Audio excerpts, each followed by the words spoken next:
Nakakabahala ang mga pahayag na narinig natin nitong mga nakarang araw. Nandyan ang walang pakundangang pagmumura at ang pagbabanta ng planong ipapatay ang ilan sa atin.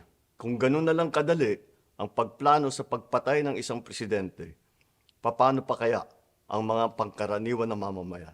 Yang ganyang kriminal na pagtatangka ay hindi dapat pinapalampas. Yan ay aking papalagan.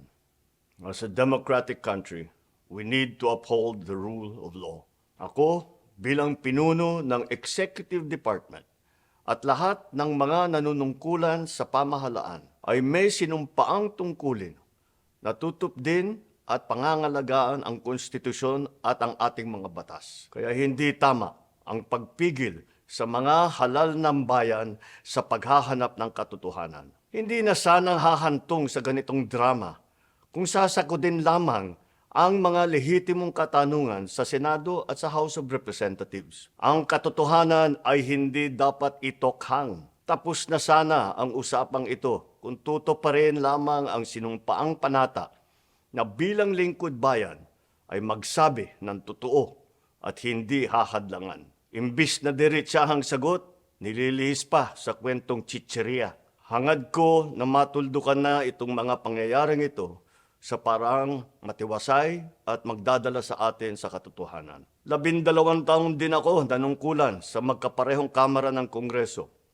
Batid ko ang kapangyarihan iginawad sa kanila ng taong bayan at ng ating konstitusyon. Dahil dito, iginagalang ko ang kanilang gawain bilang isang independenteng sangay ng ating republika. Kahit ang buong executive branch, lahat ng mga ahensya ay hindi nakakaligtas at parating sumasailalim sa kanilang masusing pagsusuri. Bilang isang bansa, marami tayong mga paghamon na dapat harapin at mga suliraning dapat bigyan ng lunas. Sa kabila ng mga pambabatikos, nakatuon ang aking pansin sa pamamahala. Ngunit, hindi natin ikokompromiso ang rule of law. Kailangan manaig ang batas sa anumang sitwasyon, sino man ang tamaan. Kaya hindi ko hahayaan magtagumpay ang hangarin ng iba na hatakin ang buong bansa sa burak ng politika.